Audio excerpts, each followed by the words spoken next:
e hoje nós vamos continuar com o nosso trabalho, os nossos estudos. Semana passada nós paramos aqui nessa pergunta e eu falei que iria parar porque daqui para frente a gente vai ter algumas explicações muito relacionadas com Ramatiz.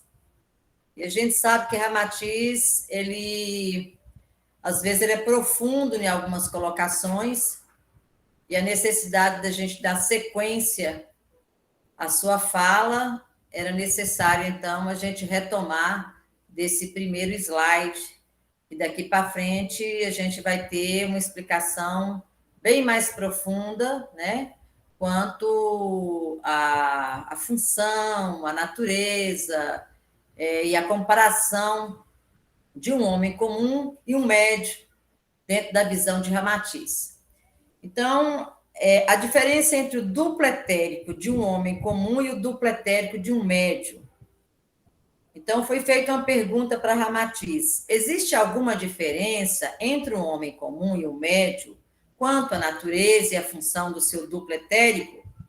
E ele nos responde: os médios de prova, eu já falei com vocês que é isso, né? São aqueles que vêm com a missão de desenvolver a mediunidade, é aquele que não tem mais para onde correr e ele é obrigado, vamos colocar assim, porque às vezes a pessoa fala assim: eu sei que eu tenho uma missão, eu sei que eu tenho um dom, mas nesse momento eu não quero.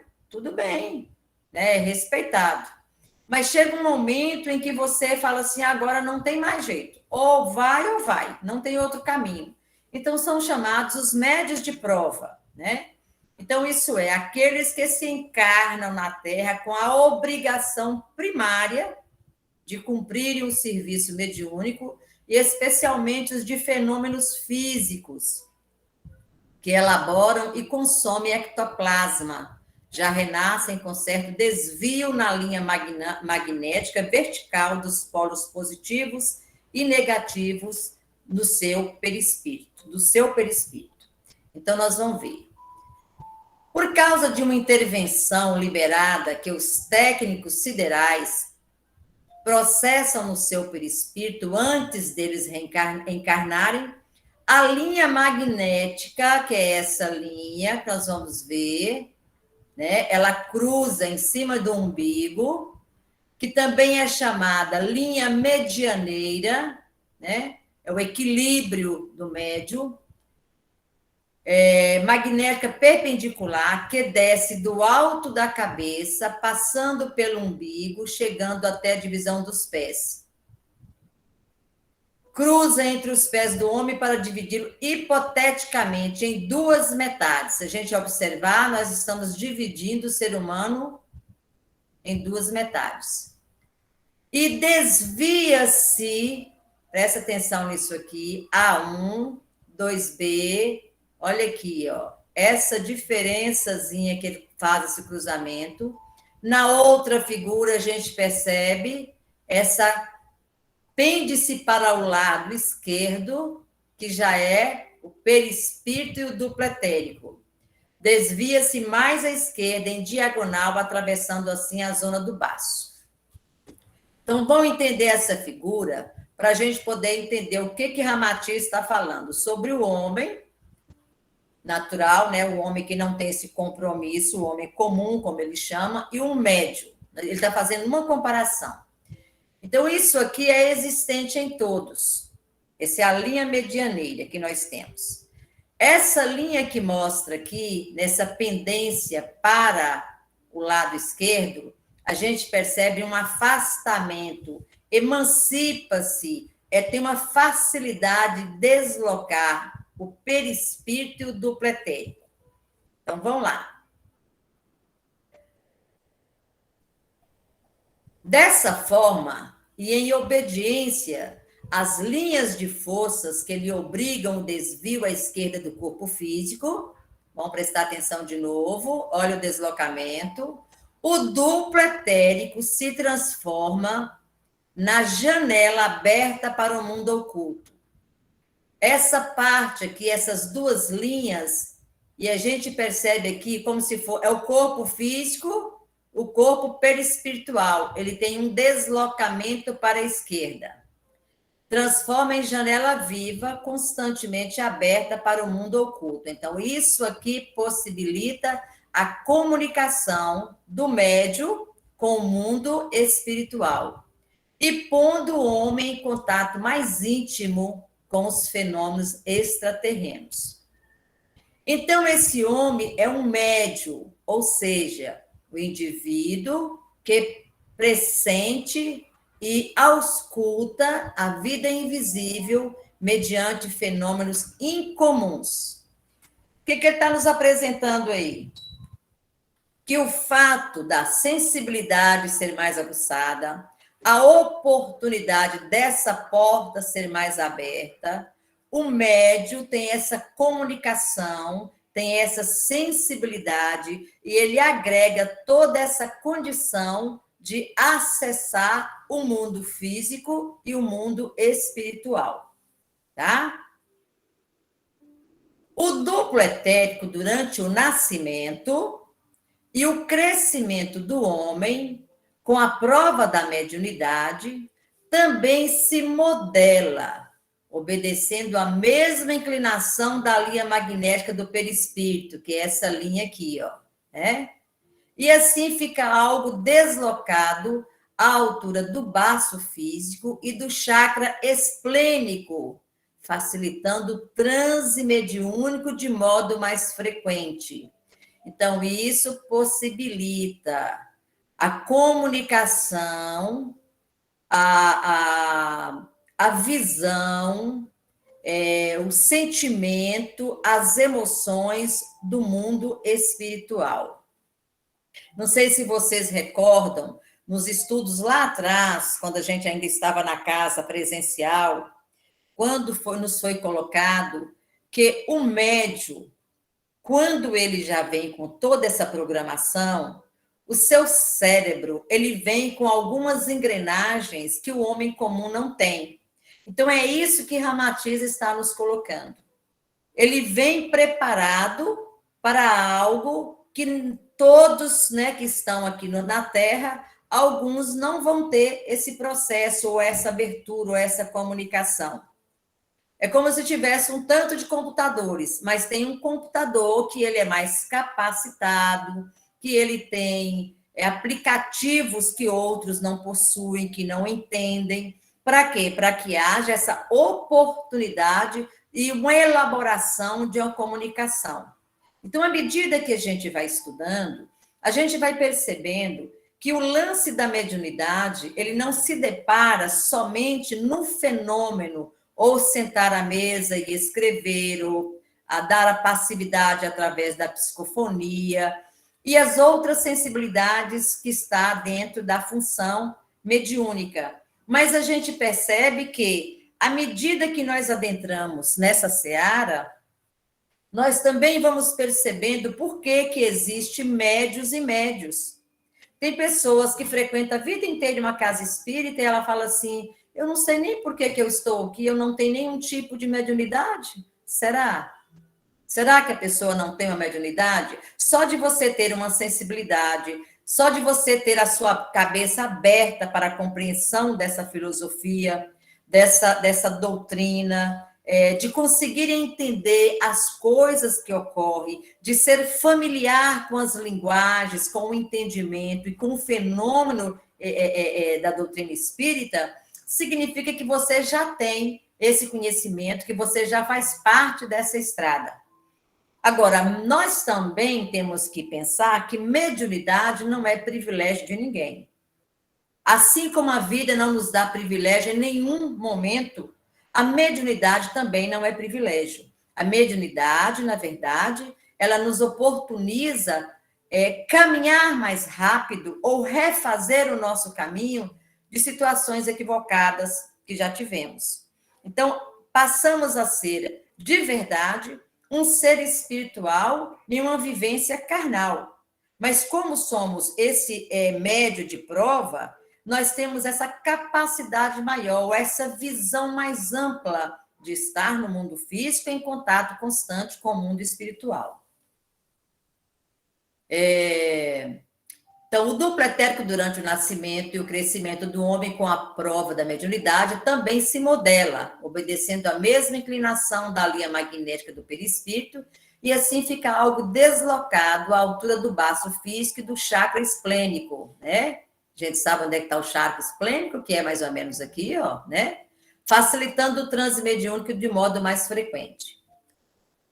Presta atenção à comparação que Ramatiz começa a fazer.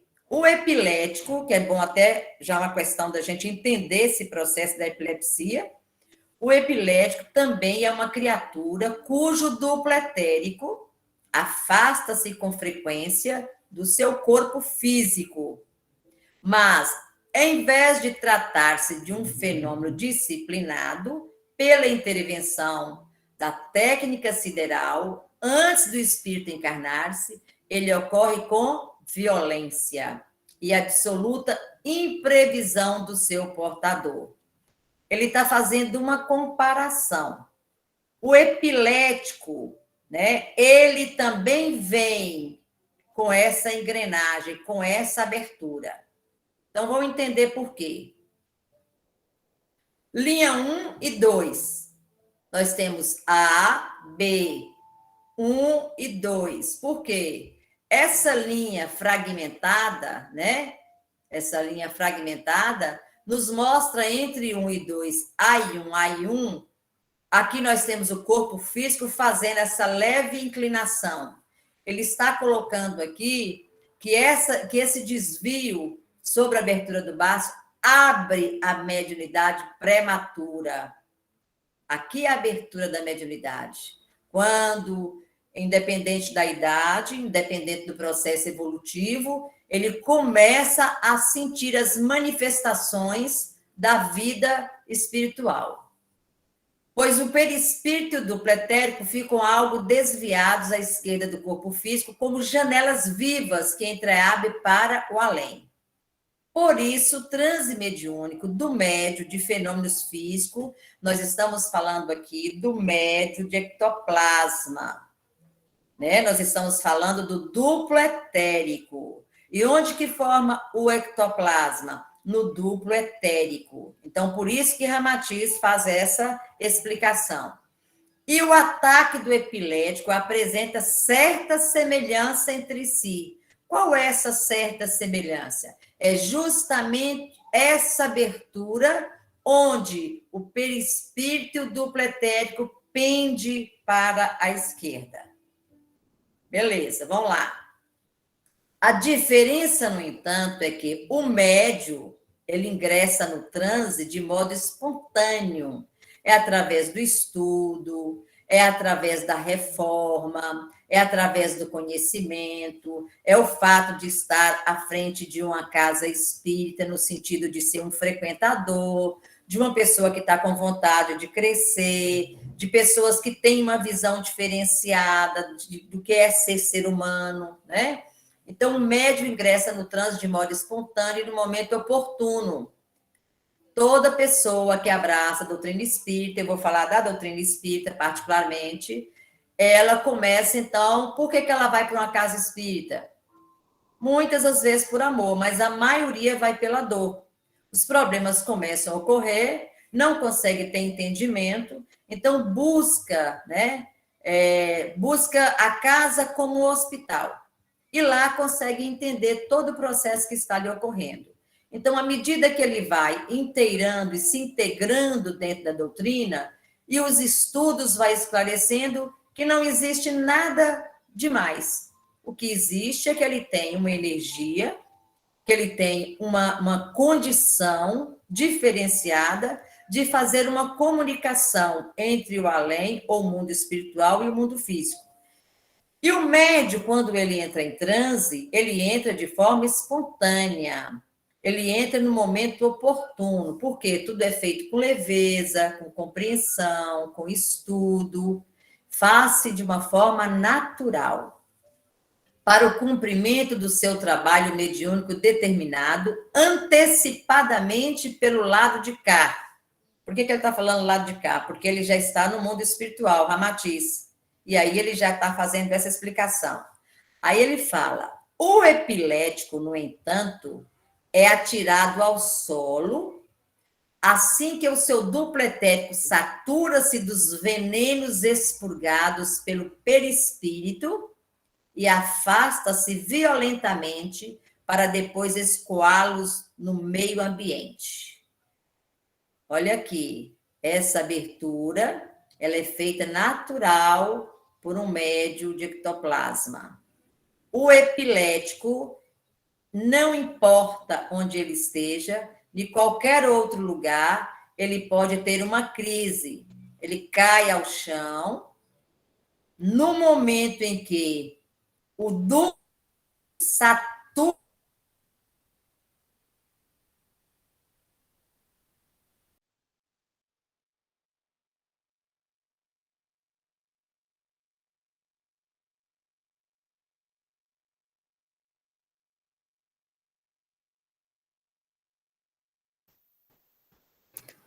Então, ele começa a fazer a liberação.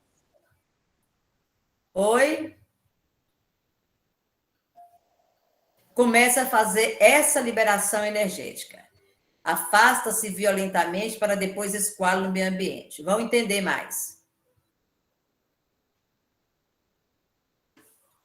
Aqui é um cérebro de um epilético tendo uma crise parcial. Percebe-se que nessa região aqui, ó, é que ele tem mais intensidade. Aqui é um eletroencefalograma. Quando ele tem uma crise parcial, olha isso aqui, ó, o que ocorre no cérebro. Agora, uma crise generalizada. Ela toma quase todo o cérebro. Aí, o que acontece? Totalmente diferenciado desse. Só para a gente ter uma noção. A epilepsia é uma doença caracterizada por muitos sintomas, resultantes de uma variedade de desordens cerebrais, geralmente acompanhada pela perda da consciência. O que é essa perda da consciência? Ele se joga, o perispírito duplo etérico faz essa abertura, esse rompimento brusco, e ele perde a consciência. Quando ele perde essa consciência, ele tem as convulsões, que são as excitações das camadas externas do cérebro. Então, ele é feito de uma forma brusca e violenta. Enquanto que o cérebro do médio, ele vai continuar em equilíbrio, em harmonia, para que haja a comunicação com a entidade ou espírito que o aproxima. Gente, qualquer dúvida, tá? Ou alguma colocação, fique à vontade. O ataque epilético. A pessoa, então, cai de olhos abertos, fica roxa, espuma pela boca e tem uma contratura abrupta e involuntária de todos os músculos. A crise em si dura 1 minuto, fase de contração muscular, mas podem se passar de 15 minutos até 1 hora para a pessoa redobrar a consciência de forma completa. Eu não sei se alguns de vocês já tiveram a oportunidade de assistir essa cena terrível. Eu tive a oportunidade porque um certo dia eu estava na porta da minha casa e vi um rapaz e eu vi que ele começou a passar mal, mas eu não sabia do que era, eu fiquei observando ali. Quando ele chegou perto do portão, ele encostou na parede, caiu e começou a debater e começou a espumar pela boca. Aí eu gritei a algumas pessoas que nós agachamos para segurar a cabeça dele, que ele batia muito, para tentar segurar para que ele não machucasse, né? Então foi aí que foi a primeira cena que eu vi, eu não tinha compreensão que nem espírita ainda eu era. É muito feio a cena. E aí depois que passou uns 15 a 20 minutos, ele acalmou, parece que ele entrou assim em consciência, ele sentou, limpou. Mas, assim, a sensação que eu tive é que ele queria o chão para ele entrar, sabe? É como se ele tomasse consciência. O que aconteceu comigo? Eu no chão, sentado e todo sujo. Aí ele levantou numa rapidez e saiu correndo. Foi embora. Então, assim, eu fiquei muito pensativa. Eu não tinha conhecimento na época. Mas é uma coisa muito... não é muito agradável, é um desconforto muito grande para quem tem esse problema. E agora a gente está tendo esse entendimento que isso não passa de um processo de liberação energético, de como eles falam, né, os venenos que o duplo etérico vai soltando, vai liberando, porque na hora que chega um determinado momento, é como um copo cheio d'água, ele transborda. Aí ele não tem momento, ele não é avisado com antecedência, a qualquer momento ele pode ter essa crise em qualquer lugar. Em certos casos, verifica-se que o epilético é também um médio de fenômenos físicos em potencial. Olha a fala de Ramatiz. Pois a incessante saída do seu duplo etérico, abandonando o corpo físico, termina por abrir-se uma brecha mediúnica, que depois o sensibiliza para a fenomenologia mediúnica. Então, é como se naquele momento ele também tivesse essa brecha aberta e algum espírito que pudesse estar ali fazendo todo aquele processo. Ele faz essa comparação. Então, através dessa trincha etérica, como ele chama, aberta para o além, por causa do desvio da linha perispiritual magnética, o médio é o homem hipersensível em contato mais demorado com os fenômenos do mundo oculto. Por que ele coloca isso? Demorado em que sentido? Porque é a vida inteira. Uma pessoa, quando ela se propõe a um trabalho, ela se descobre na comunicação entre o mundo físico e o mundo espiritual, não existe férias. Nós somos médios 25 horas por dia, né? Estou colocando assim na brincadeira para entender que é o tempo todo. Não é só naquele momento que a gente está na casa espírita, não é só naquele momento que a gente senta à mesa. Gente, só um minutinho que eu vou ligar minha bateria, que deu uma desligada aqui. Só um minutinho.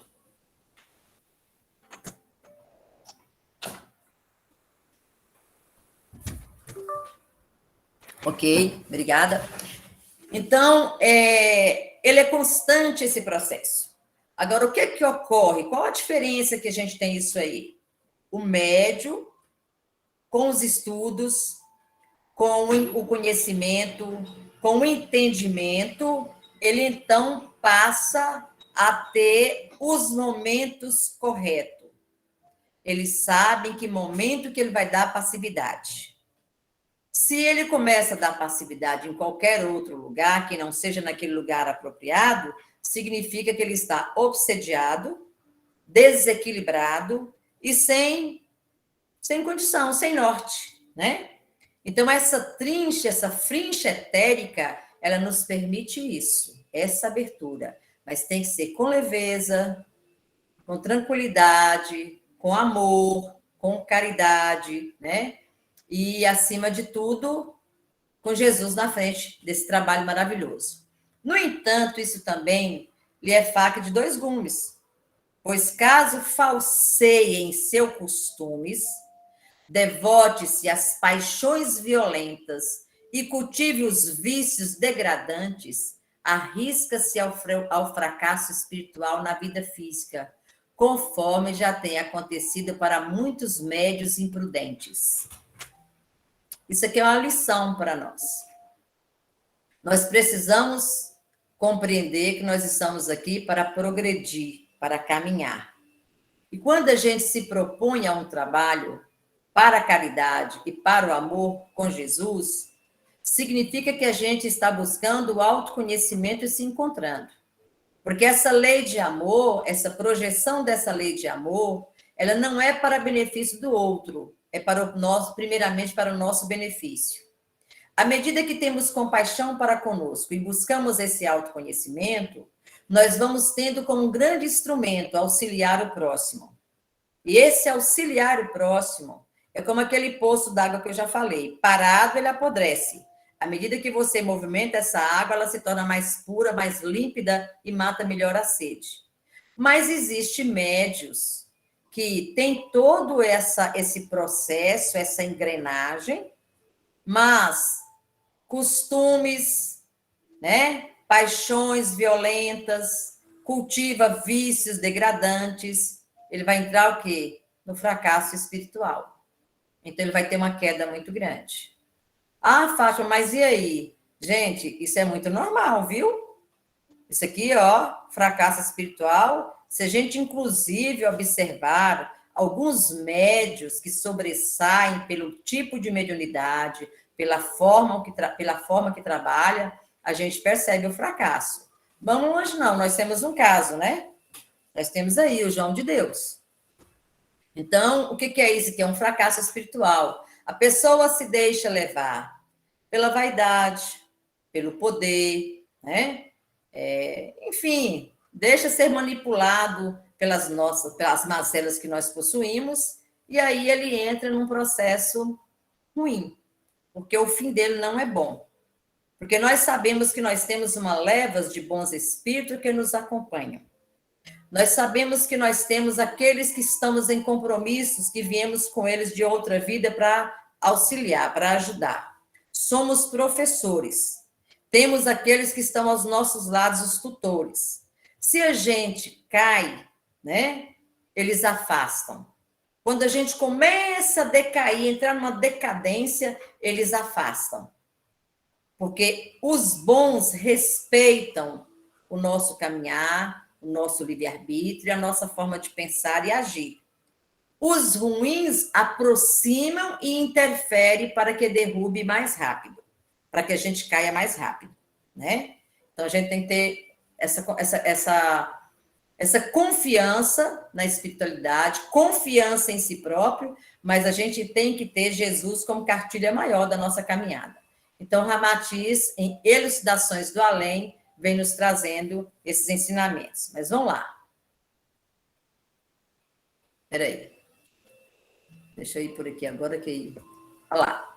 Os médios, em geral, são mais sensíveis que o homem comum, pois se mostram nervosos e doentios, facilmente afetados pelos fenômenos materiais do meio onde vivem e pelas reações morais, emotivas e mentais dos demais seres que os cercam no mundo. Por que isso? Primeiro, nós somos feitos de emoções, de pensamentos, somos co-construtores de nós mesmos. A nossa sensibilidade ela é muito aflorada. Então, nós estamos nos inteirando constantemente com os pensamentos que estão ao nosso derredor, com as emoções que estão ao nosso derredor, percebemos coisas boas e coisas ruins. Então, é óbvio que nós sempre estamos na oscilação mental. Então, a nossa psicosfera, ela tem uma mudança muito rápida de acordo com o sentimento e as emoções que estamos a conviver. Primeiramente, as nossas e aquelas que estão ao nosso derredor. Então, tudo que nos cerca mexe com a nossa emoção. Então, por isso, sempre estamos mais nervosos, temos uma facilidade de agasalhar pensamentos, alguma coisa que nos deixa um pouco desequilibrados. O desvio parcial do duplo etérico e do perispírito, que é bem mais acentuado nos médios de efeitos físicos do que nos outros medianeiros, é responsável por mantê-los em sintonia frequente com a humanidade desencarnada e por fazê-los sofrer a influência do sentimento e das emoções boas ou más projetada do plano astral pelos espíritos desencarnados. O que Ramatiz está nos querendo dizer? Que pelo fato de termos esse desvio de duplo etérico e perispírito, a casa, ou essa fenda, né, essa abertura, ela possibilita esse intercâmbio entre o mundo físico e o mundo espiritual, entre os desencarnados e o encarnado. Então, é um caminho aberto, e ele é mão dupla. Tanto nós jorramos energia para lá, quanto eles de lá jorram energia para cá. Então, nós ficamos nessa compensação energética, nesse caminho energético a todo instante. Então, isso é os médios de efeito físico, né? Nós somos responsáveis por manter essa sintonia. E essa responsabilidade, ela se torna muito grande, principalmente aquele que está em uma casa espírita, que está em um trabalho de cura, que está em um trabalho de tratamento espiritual. Todo o trabalho que ele executa, onde ele utiliza dessa energia, desse ectoplasma, ele é totalmente responsável por tudo que lhe ocorre. Então, ele é co-criador da sua energia, do seu ectoplasma.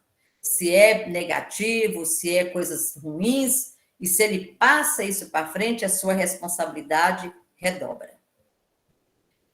Eles vivem super excitados pelas preocupações mais comuns, enquanto as coisas mais simples se avolumam e os aflige, devido à sua mente hipersensível e ao contato mais frequente do seu duplo etéreo com o mundo oculto.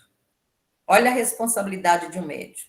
Portanto, os médios de prova necessitam de constante vigilância de seus atos no mundo físico, pois as entidades malfeitoras do mundo invisível os espreitam a todo momento através dessa porta psíquica vulnerável. Gente, aqui é como se fosse um estado em que somos vigiados. Deixa eu ver aonde que eu posso pegar esse médium. Onde que eu posso, vamos dizer assim, me meter, né? Porque eu estou sentindo que ele está caminhando, que ele está procurando a luz, que ele está tentando melhorar, mas acontece que eu não quero que ele cresça, né? Tem outras vidas que ele aprontou comigo, são os nossos algozes do passado. Então, eu vou tentar fazer de tudo aqui. Eu vou tentar mexer na parte financeira dele, eu vou dar um jeito de bagunçar o casamento dele, eu vou arrumar uma forma de adoecê-lo. Então, eles ficam ali maquinando, mas eles já sabem quem somos nós, eles nos conhecem, porque eles têm uma grande... ele tem um ponto positivo. Eles estão do outro lado, eles nos vigiam 24 horas, na hora que estamos dormindo, que saímos do corpo, eles nos acompanham, na hora que estamos acordados, pelas nossas próprias atitudes, na nossa consciência, né? Então, eles estão ali, mas ele parece que ele tem alguma coisa nele aqui, que eu tenho, é um ponto que eu vou pegar. É como o Brent fala, é aquela brasinha que eles encostam e vai soprando, até aquela brasa, né, acender. Aí, quando acende, bom, a fogueira foi acesa, agora vamos colocar ali, ó, para a coisa piorar. É onde o médium ele entra num processo, e isso é tão sutil, mas tão sutil, que a pessoa da qual acontece esse processo, ela entra num processo de convicção. Tudo que ela fala e tudo que ela está fazendo, ela fala, eu estou certo. O outro passa a ser errado e ela passa a ser certa. E você o alerta, ela não acredita. Quem passa a ser o doente é você que está alertando, porque aquele que está doente, ele tem uma convicção. Os espíritos, entre aspas, né, os mais ignorantes, os da sombra, eles têm uma facilidade de fazer com que a pessoa tenha emoções, tenha sentimentos que às vezes ele não possui. Faz tomar raiva do marido, tomar raiva da esposa, faz tomar antipatia no serviço com o chefe. Eles vão criando toda uma artimanha para puxar a corda e derrubar. Então, isso aí é o processo que nós chamamos o processo de obsessão, né? É uma interferência maléfica que os espíritos fazem com a mente do médium. Mas o principal rompedor da tela etérica, tá lembrado da tela que nós falamos, é o pensamento e as atitudes. E aí, gente? Para quem que nós vamos colocar a culpa dos nossos processos, das nossas dores, dos nossos fracassos? Em quem que nós vamos colocar? Para quem que vamos apontar o dedo? Para nós. Eu sou a culpada de tudo. Por quê? Porque eu tenho pensamento e os meus pensamentos fazem acontecer as atitudes. Então, eu sou co-criadora da minha vida, do meu destino, do meu dia a dia e das coisas que me ocorrem. Quando esses são sombrios, amargurados, raivosos, vingativos, entre outros elementos avassaladores, são capazes de romper barreiras quase intransponíveis. Olha que coisa interessante, né? Para a gente poder compreender. Então, se os meus pensamentos são baseados nessa negatividade, a minha psicosfera, ela é doentia, é uma doença mental, porque são pensamentos que vão sendo construídos, vai somatizando para chegar em todo esse processo, né? Isso representa que a prática funesta dos vícios não promovem tão somente prejuízo ao corpo, mas também ao espírito. E nós sabemos que as doenças, primeiramente, é no espírito, depois é que vem para o soma, para o físico. E por intermédio desses rombos que muitos espíritos atormentados costumam entrar e depositar suas larvas, seus aparelhos extrafísicos sugadores, suas influências diretas. Aquela tela etérica, quando ela suja, né, através dos pensamentos, através das atitudes, da postura mental, ela vai formando buracos. E esses buracos oportunizam os espíritos adentrarem, criar larvas e fazer com que as influenciações elas se tornem dominadoras. Então, eles passam a influenciar diretamente o nosso espírito. De natureza magnética, essa tela tem magnetismo extremamente compacto para o corpo astral dos espíritos, de modo a impedi-los de perpetrar danos ao organismo astral e físico das vítimas. Se, no entanto, conseguirem vencer essa barreira, então, ó, vamos entender isso aqui. De natureza magnética, essa tela tem magnetismo extremamente compacto. É a tela etérica. Ela tem uma força magnética para que sejamos protegidos do lado negativo. Mas uma vez que você constrói uma dinâmica mental ruim, ali vai furando e vai desbloqueando aquela tela etérica, oportunizando a entrada a qualquer momento desses espíritos, movimentando as nossas atitudes e nossos pensamentos. Se, no entanto, conseguirem vencer essa barreira magnética através de técnicas evoluídas, isso é Ramatiz, e perseguição pertinaz, a vítima estará vencida e a morte sobreviverá facilmente, se assim quiserem seus perseguidores. Isso é pesado, minha gente, mas isso é Ramatiz. Pessoa abre essa porta de uma forma errada, através dos pensamentos e a postura mental. Eles têm técnicas evoluidíssimas, sabe perseguir o seu algoz como ninguém, como dizia seu Antônio, né? São extremamente estupendos na sua inteligência e sabe fazer o serviço com paciência, com determinação e com muita organização. Então, ele pode fazer a vítima chegar à morte. Isso acontece com bastante frequência em casos de magia negra. Eu não quis adentrar muito aqui, não. Ramatiz, ele fala muito dessa área, eu só vou dar só uma ventilada, mas não vou entrar nessa seara. Isso acontece com bastante frequência em casos de magia negra. Grandes focos de energia nefasta e penetrantes são aplicados durante meses seguidos sobre a vítima, provocando câncer, doenças incuráveis e malefícios de toda a ordem.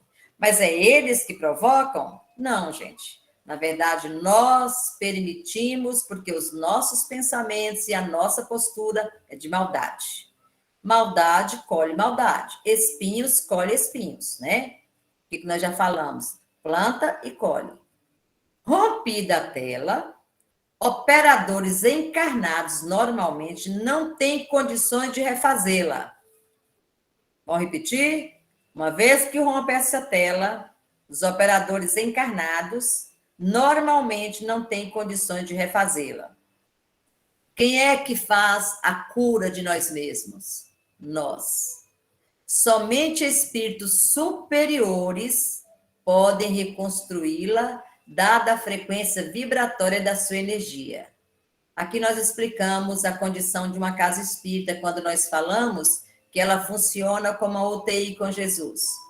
Uma pessoa obsediada, com essa tela rompida, ela chega praticamente na maca, numa casa espírita.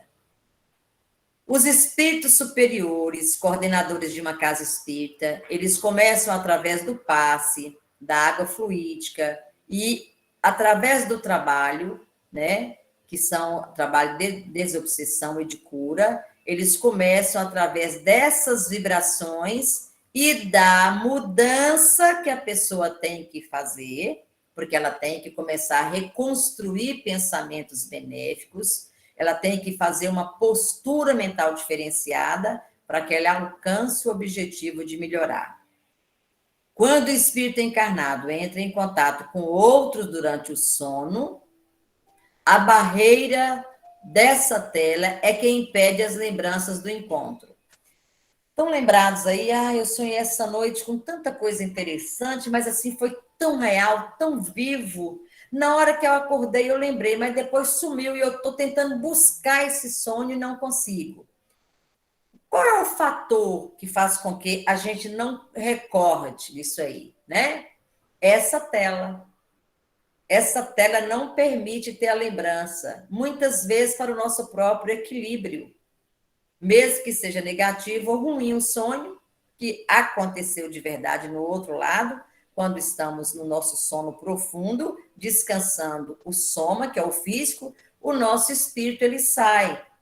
E muitas vezes vai fazer os seus passeios noturnos mediante o nosso equilíbrio mental, aqueles lugares que nós gostamos de frequentar. Então, também a obsessão comum é contida por essa barreira, pois o obsessor, via de regra, só tem possibilidade de agir indiretamente sobre o desafeto encarnado por sugestão simples ou hipnótica, por indução ou envolvimento em campos magnéticos negativos. Então, a obsessão começa também por aí, né, gente? Ela começa devagar, eles não preocupam com o tempo. Eu vou fazer isso em um mês, não. Vamos fazendo, porque à medida que vai rompendo essa tela, vai sujando essa tela, eles vão alcançando o objetivo deles e vão só cada vez mais avançando. Para quê? Para desequilibrar a entidade, o espírito. Isso ocorre por quê? É castigo? Não. Isso ocorre muitas vezes porque nós, da doutrina espírita, nós falamos planta e colhe. Mas Deus nos permite passar? Permite sim, porque muitas vezes nós fazemos com hoje, com um amigo, com um inimigo, sei lá quem for, alguém que está do nosso lado, a gente faz coisas terríveis com aquela pessoa. E consciência tranquila e fica sorrindo, achando que não está fazendo mal. Na medida que o tempo passa e que desencarna, compreende o que fez, não, mas eu fiz muito mal. Eu quero voltar e eu quero reabilitar, eu quero voltar naquele quarto escuro e refazer a minha caminhada. Esse refazer a caminhada, muitas vezes, até nós pedimos, eu quero passar pelo mesmo processo que eu fiz alguém passar, que eu vou sentir na pele. Então, muitas vezes, de acordo com a evolução do espírito, ele pede, eu quero passar por aquele processo que eu provoquei. Por quê? Para que eu possa alcançar o objetivo de me tornar um ser do bem, uma pessoa boa, como o Evangelho nos ensina, o homem de bem, né? Só para dar um feedback aqui, algumas curiosidades, às vezes o pai vem com um filho muito problemático, extremamente problemático, aquele filho que é o desarranjo da família. Meu Deus, que castigo, o que eu fiz para alcançar isso? Aquele filho problemático, muitas vezes, em outras vidas, nós derrubamos, colocamos na sarjeta, ajudamos para que entrasse no mundo do crime, ajudamos para que entrasse no mundo das drogas. Então, nós fomos o tutor da sua maldade. Nós sabíamos que ele tinha essa vamos dizer assim, essa maldade que já morava dentro dele, e a gente foi avançando para que ele se tornasse, que nós tiramos proveito daquela situação. A misericórdia de Deus fala: volte como filho, vai abraçar, colocar em seu seio, e você vai ser o tutor do bem. Mas ele, na mente dele, no inconsciente, tem todo o processo de revolta, tem todo um processo ali que ele ainda não consegue assimilar, né? E ele também ainda é aquela pessoa que se esbarra na sua estrutura mental doentia. Então, ele começa a trazer vários problemas. Não como um castigo, mas é uma forma de reconfiguração, de uma nova leitura. E só o amor dos pais, só o amor de mãe e de pai é capaz de quebrar essas barreiras e ensinar o filho a caminhar de novo em um mundo melhor, né? Aqui nós temos, deixa eu ver aqui, gente. Aqui nós temos os chakras em desarmonia, só para a gente compreender essa tela, né? Olha aqui, aqui é a tela. Então, um chakra bloqueado, que são os chakras que têm essas telas. Aqui nós temos os chakras bloqueados. Aqui um chakra completamente desfigurado, é como se ele murchasse, né? Ele fosse sugado. E aqui o chakra com vórtices desviados. Então, você vê que ele está cheio de buraco, ó, né? Então, só para a gente mostrar. Esses chakras em desarmonia traz depressão, angústia, irritação, pontadas no peito, materialismo e apego excessivo. Tem gente que é uma coisa de louco por conta de dinheiro. Infarto, taquicardia. Nas mulheres costuma avançar, aflorar o câncer de mama. Então a gente vai abrindo a mente, vai descobrindo que as nossas doenças somos nós que criamos. Mas como ela aflora e quando ela aflora, está muito relacionado com a nossa tela, com a nossa trincha magnética, né? Que nós vamos oportunizando, os nossos corpos, as nossas engrenagens vão se adoecendo. Bom, eu vou parar aqui, porque aqui a gente encerra do duplo etérico. Nós estamos falando dos corpos sutis, e a gente vai entrar agora no terceiro corpo, que é o perispírito, tá? Terminando a explicação de todos os corpos, nós vamos entrar nas doenças. Hoje eu trouxe rapidamente a respeito da epilepsia, porque foi levantada através de Ramatiz, para a gente poder compreender essa trincha magnética aberta, essa abertura do médio de prova e essa avaliação com o epilético, que é o mesmo processo, só que um harmonizado e o outro completamente em desarmonia. Gente, alguma colocação, alguma pergunta? Eu estou aberta. Alguma dúvida? Alguma coisa que possa ser para a próxima aula? Alguma, sei lá, uma dúvida que a gente possa levantar, colocar na próxima aula? Nós estamos dentro de um estudo e a gente pode criar esses ganchos para poder conseguir uma explicação melhor e um entendimento melhor. Eu estou falando desse momento agora, eu vou até falar com o Albano para a turma de quinta-feira, eu começar a assistir essas aulas, que vai ajudar muito no processo mediúnico, no entendimento dos estudos que eles estão fazendo, né? Essa compreensão aqui, ela abre mais as brechas, o entendimento, junto aos estudos de Albano. Alguma colocação, gente? E povo silencioso, viu, moça? Não, tá bom, Fatinha, tá bom, eu estou entendendo. Que bom. Mas tem um livro que fala sobre isso, assim, da apresentação sua, dessa apresentação, ou tirar de onde? Esse livro é de Ramatiz, Elucidações do Além, Ah, tá. tá? De É, Ramatiz. mas tá dando para entender. Eu estou entendendo, obrigado. Que bom que está entendendo, graças a Deus. Bom, então nós vamos parar por aqui. Breno, tá tranquilo aí? Dá para você fazer uma prece?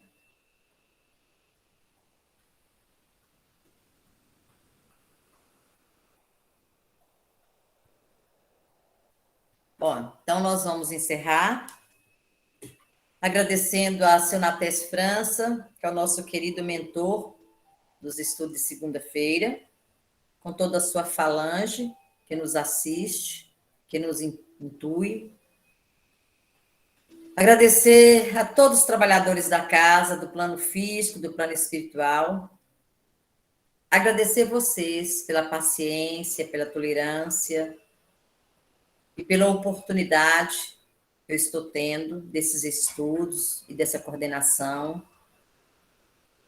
Pedir a Jesus, como eternos pedintes que somos, que todos nós, nesse momento, possamos receber das mãos dos mentores da Casa Mensageiros da Luz as bênçãos da paz, da esperança, da tolerância, da paciência e do equilíbrio, que possamos encher os nossos corações de alegria, retirar de nós as tristezas, as angústias, acalmar os nossos corações, que possamos ter um bom sono, o sono de refazimento, e que no nosso momento de descanso físico, que os nossos espíritos possam visitar lugares agradáveis, equilibrados e salutares,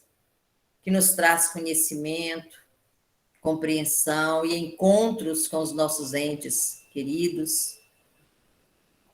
Pedir a Jesus que abençoe a todos os lares aqui representados. Abençoe também todos os lares daqueles mais necessitados que passam por doenças físicas, morais.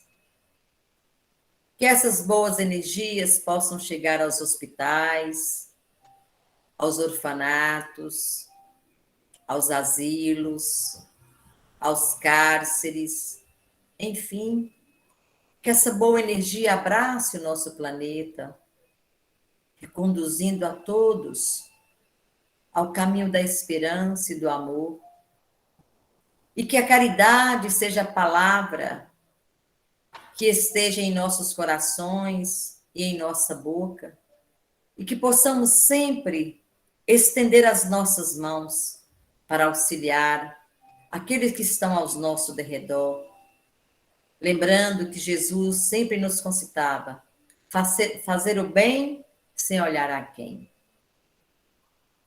Pedimos ao Pai, ao Senhor da vida, que abençoe a todos nós e abençoe esse nosso estudo, que abra as nossas mentes e que tudo que estamos aprendendo, que possamos, de fato, colocar em prática. Que assim seja, graças a Deus e obrigada a todos. Boa noite a todos.